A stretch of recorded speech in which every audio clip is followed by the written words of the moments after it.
اعوذ باللہ من الشیطان الرجیم بسم اللہ الرحمن الرحیم۔ شروع اللہ کے نام سے جو بڑا مہربان نہایت رحم فرمانے والا ہے۔ آتش عالم از قلم سحر علی قریشی، قسط نمبر 70۔ ہم کے ٹھہرے اجنبی اتنی ملاقاتوں کے بعد، پھر بنیں گے آشنا کتنی مدار راتوں کے بعد۔ کب نظر میں آئے گی بے داغ سبزے کی بہار، خون کے دھبے دھلیں گے کتنی برساتوں کے بعد۔ تھے بہت بے درد لمحے ختمے درد عشق کے، تھیں بہت بے مہر صحبتیں مہربان راتوں کے بعد۔ دل تو چاہا پرشکست دل نے مہلت ہی نہ دی، دل تو چاہا پرشکست دل نے مہلت ہی نہ دی۔ کچھ گلے شکوے بھی کر لیتے مناجاتوں کے بعد۔ ان سے جو کہنے گئے تھے فیض جاں صدقہ کیے، ان سے جو کہنے گئے تھے فیض جاں صدقہ کیے، ان کہی ہی رہ گئی وہ بات سب باتوں کے بعد۔ اس برسوں پرانی قبر کے پاس گھٹنوں کے بل بیٹھے رافع سلطان عالم، خشک سال سیاہ بنجر آنکھیں لیے، قبر کے بالائی کچی مٹی کے بنے حصے پر گرے خشک زرد پتے اپنی ہتھیلیوں سے صاف کر رہے تھے۔ تمام زرد پتے اور ہلکی گرد وہاں سے ہٹا کر قبر کو صاف کرتے، اب وہ اپنی قمیض کا سفید دامن پکڑ کے اس قبر پر لگی نادیدہ گرد پونچھ رہے تھے، جیسے وہ اس پر ایک آنچ بھی برداشت نہ کر سکتے ہوں۔ اس وقت رافع، ہاد اور رحیم مانسیرا کے جنگل کے آخر میں موجود تھے۔ خدیجہ عالم کی قبر پر آئے تھے، جہاں ہاد نے انہیں مدفن کیا تھا۔ مٹی کی اس قبر پر ایک سفید رنگ کی پتھر کی تختی لگی ہوئی تھی، جس پر لکھا تھا خدیجہ رافع عالم، زوجہ رافع سلطان عالم، مورخہ پیدائش 25 اکتوبر 1976، مورخہ وفات 23 ستمبر 2001۔ اس قبر کے داہنے طرف ایک درخت تھا جو ہاد نے خود اپنے ہاتھوں سے لگایا تھا۔ اس درخت نے اس بیابان جنگل میں خدیجہ کی قبر پر مکمل سایہ کر رکھا تھا، مگر خزاں کے موسم کے باعث اس کے 20% پتے جھڑ کے ان کی قبر پر گر چکے تھے، جنہیں رافع اپنے دامن سے صاف کر رہے تھے۔ ان کے سرانے کھڑا ہاد آنکھیں بند کیے سورہ یاسین کی تلاوت کر رہا تھا۔ رحیم بھی دعا کے لیے ہاتھ اٹھائے ہوئے تھے، آنسو بھل بھل آنکھوں سے گرتے ان کی ہتھیلیوں اور چہرے کو بھگو رہے تھے۔ اگر کسی نے ان کے لیے ہاتھ نہیں اٹھائے تھے تو وہ وجود رافع سلطان عالم کا تھا۔ وہ بس یک ٹک اس قبر کو خشک صحرا کی مانند آنکھیں لیے دیکھ رہے تھے۔ انہیں لگتا تھا اگر یہاں ہاتھ اٹھا کر فاتحہ پڑھ لی تو وہ فاتح خدیجہ عالم پر نہیں خود پر پڑھیں گے اور اپنے آپ کو یہاں دفن کر کے ہی جائیں گے۔ وہ رونا چاہتے تھے مگر آنکھوں نے ساتھ دینے سے انکار کر دیا تھا۔ ان کی آنکھیں خشک ہو گئی تھیں۔ وہ جو ہجر ختم کرنے کی غرض سے آئے تھے، وہ زندگی بھر کا ہجر انہیں سونپ کے چلی گئی تھی بنا ان پر رحم کیے۔ اور رافع سلطان عالم نے ان کے دیے اس دردناک تحفے کو وصول کر لیا تھا، اس آس پر کہ اب ان کی زندگی کا سورج بھی غروب ہونے والا ہے، انہیں بھی جلد موت آ لینے والی ہے۔ انہیں اپنی موت اپنے سامنے نظر آ رہی تھی، جو شاید چند قدموں کے فاصلے پر کھڑی تھی، اور اسی پر مزید وہ صبر کرتے چپ سادھ گئے تھے اور اللہ کے اس فیصلے پر سر تسلیم خم کرتے ہوئے شاکر تھے، کیونکہ روح تو ان کی اس تلخ حقیقت سے آشنا ہو کر پہلے ہی مر چکی تھی۔ اب محض جسم کا مرنا باقی رہ گیا تھا۔ اپنے گھٹنوں کو گھسیٹ کر وہ ان کے سرانے لے گئے اور ایک سرگوشی ان کے ضعیف لبوں سے اندر موجود وجود کے لیے ادا ہوئی تھی۔ مجھے معاف کر دو خدیجہ، تم نے کہا تھا میری مہندی کا رنگ اترنے سے پہلے واپس آ جانا، مگر میں اپنا وعدہ پورا نہیں کر سکا، اس لیے تم نے زندگی بھر کے لیے مجھ سے منہ موڑ لینے کا فیصلہ کر لیا ہے نا۔ اپنی بے بسی اور تنہائی پر بے دردی سے ہنستے وہ وہیں سر ان کے سرانے ٹکائے بے آواز رونے لگے۔ بند آنکھوں کے اس پار وہ ہنستی مسکراتی زندگی چل رہی تھی، جسے وہ اپنے فرض کے جوئے میں ہار چکے تھے۔ وقت ہاتھ سے نکل چکا تھا اور اب رافع کے ہاتھ خالی رہ گئے تھے۔ کچھ دیر گزر جانے کے بعد بھی جب رافع نے سر نہ اٹھایا تو ہاتھ فکر مند سا ان کے قریب آیا، دو زانوں ان کے پاس بیٹھتا ان کے کندھے پر ہاتھ رکھ گیا۔ بابا، ہاتھ کے پکارنے پر رافع نے سر اٹھایا، جبکہ ان کی حرکت کرنے پر ہاتھ کی جان میں جان آئی تھی۔ اس نے گہری سانس چھوڑتی آنکھیں بند کر کے کھولی، جیسے اندر ہی اندر اللہ تعالیٰ کا صد شکر ادا کر رہا تھا۔ ان کا سفید پڑتا چہرہ دیکھ وہ انہیں تھام کر کھڑا کر گیا۔ کچھ دنوں سے وہ بہت زیادہ بیمار رہنے لگے تھے، جو بات ہاتھ کو اندر ہی اندر سے کھائے جا رہی تھی۔ آپ کی طبیعت ٹھیک نہیں ہے بابا، پلیز چلیں، اب گھر چلتے ہیں۔ نہیں، میں کچھ دیر یہاں ٹھہرنا چاہتا ہوں۔ آپ لوگ جاؤ۔ بابا، میں آپ کو قلعہ چھوڑ کے قطعی نہیں جاؤں گا، خان نے فوراً کہا نا میں کچھ دیر یہیں ٹھہروں گا، جاؤ تم۔ سنا نہیں تم نے؟ اگلے لمحے انہوں نے ہاتھ کو سیاہ سرخ آنکھوں سے ڈپٹ دیا تھا، جس پر وہ فوراً نظریں اور سر جھکا گیا۔ ٹھیک ہے، میں بھی یہیں انتظار کرتا ہوں، آپ کو ساتھ لے کر جاؤں گا۔ نہیں، وہ فوراً بولے، میں اکیلا یہاں رہوں گا، آپ لوگ جاؤ۔ رحیم خاموشی سے انہیں ضد کرتے دیکھ رہے تھے، پھر ہاتھ کو آنکھوں ہی آنکھوں میں چلے جانے کا اشارہ کر گئے۔ اپنے بابا کے چہرے پر رقم درد پڑتے ہاتھ نے زور سے انہیں گلے لگایا اور پھر واپسی کے لیے مڑا اور گاڑی میں سوار ہوتا وہاں سے چلا گیا۔ رحیم کو وہاں سے جاتے نہ دیکھ رافع لب بھینچ کر خاموش ہو گئے۔ ہاتھ کو تو وہ زبردستی بھیج چکے تھے، مگر رحیم کو نہیں بھیج سکتے تھے۔ رافع نے ایک بار چاروں طرف نظر دوڑا کر اس اجاڑ بیابان جنگل کو دیکھا، جہاں سینکڑوں درخت تھے مگر ان کے درمیان فاصلہ 30 قدم کا تھا، اور چونکہ خدیجہ کی قبر کا یہ احاطہ جنگل کے آخر میں موجود تھا تو یہاں درخت ختم نہ ہونے کے برابر تھے۔ جنگل کے اس آخری حصے میں اس کے بیٹے نے خود اپنی ماں کی قبر کے پہلو میں ایک گھنا درخت لگایا تھا تاکہ وہ انہیں دھوپ چھاؤں سے بچا سکے۔ اندھیرے میں ڈوب رہی اس سیاہ جگہ کو دیکھ کر رافع کا دل کرلایا تھا، اور اس کرلاہٹ کو وہ اپنے جملے کے ذریعے بیان کر گئے۔ خالی تاریک جگہوں سے خدیجہ کو خوف آتا تھا۔ اپنی پشت پر ہاتھ باندھ کے کھڑے رحیم، جو خدیجہ کی قبر کو درد زدہ بوڑھی آنکھوں سے دیکھ رہے تھے، ان کی سماعت سے رافع کا کہا جملہ ٹکرایا تو ان کی آنکھیں ایک بار پھر چھلک پڑی۔ انہوں نے گردن موڑ کے رافع کو دیکھا۔ ان کے چہرے کی اذیت دیکھی تو اپنی تکلیف بہت چھوٹی لگی انہیں۔ جو درد رافع محسوس کر رہے تھے وہ درد رحیم کے درد سے بڑا تھا شاید۔ وہ خدیجہ سے محبت میں انہیں مات دے گئے تھے۔ انہیں وہاں سانسوں کی کمی محسوس ہونے لگی۔ نظروں کے سامنے وہ چھوٹی سی خدیجہ کھیلتی دوڑتی دکھائی دے رہی تھی۔ بے ساختہ وہ قدم پیچھے لے گئے اور اپنا سینہ مسلتے رخ موڑ کے کھڑے ہو گئے۔ بالآخر خود کو سنبھالنے کی تگ و دو میں گھٹنوں کے بل بیٹھ گئے۔ رافع کا دھیان ان کی طرف نہ تھا، ان کا دھیان اپنے سامنے موجود نظر آ رہے خدیجہ کے وجود پر تھا۔ دوسری طرف رحیم دونوں ہاتھوں میں چہرہ چھپائے پھوٹ پھوٹ کر بے آواز رونے لگے۔ ایک طرف ایک باپ رو رہا تھا جس نے نازوں سے اپنی بیٹی کو پالا تھا، اور دوسری جانب ایک تقدیر سے ہارا ہوا شخص رو رہا تھا جس نے اس ہستی کو کھویا تھا جسے وہ دنیا میں سب سے زیادہ ٹوٹ کر چاہتے تھے۔ دونوں کی محبت اپنی اپنی تقدیر پر نوحہ کنا تھی۔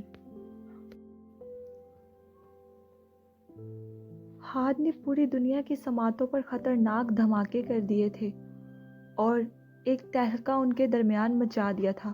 کوئی سنتا تو یقین نہیں کر پاتا اور کوئی دیکھ کر کہہ رہا تھا کہ یہ بل ضرور ان کی آنکھوں کا دھوکہ ہے، کہ امریکہ، برطانیہ اور اسرائیل جیسی سپر پاورفل کنٹریز کو ہلاک کر رکھ دینا کسی عام انسان کا کام نہیں۔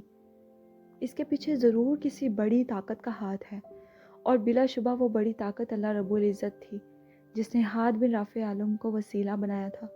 یہ وہ مشرک لوگ تھے جو خود کو دوسروں کی جانوں کے ٹھیکیدار سمجھتے تھے اور ان پر ظلم اور بربریت کرنا اپنا فرض سمجھتے تھے، مگر وہ یہ بھول گئے تھے کہ ان کے اوپر بھی ایک سپر پاور ہے، وہ سپر پاور جو پوری کائنات کا خالق و مالک ہے۔ اس سمے برطانیہ اور امریکہ اور اسرائیل کے درمیان گہری کشیدگی چل رہی تھی۔ برطانیہ اور امریکہ میں ہونے والے حملے صاف صاف اسرائیل کی جانب اشارہ کر رہے تھے، اور یہ ثابت ہو چکا تھا کہ ان پر حملہ اسرائیل نے کروایا ہے، جس باعث امریکہ اور برطانیہ دونوں نے مل کر ان کے خلاف جوابی کارروائی کی تھی اور ان کے متعدد اہم شہروں پر حملے کرائے تھے جو ان کے لیے ناقابل قبول تھے۔ پہل تو انہوں نے اپنے اہم اجلاس اور پریس کانفرنس میں کہا کہ یہ ان پر سراسر جھوٹا بہتان باندھا جا رہا ہے انہوں نے ایسا کچھ نہیں کیا۔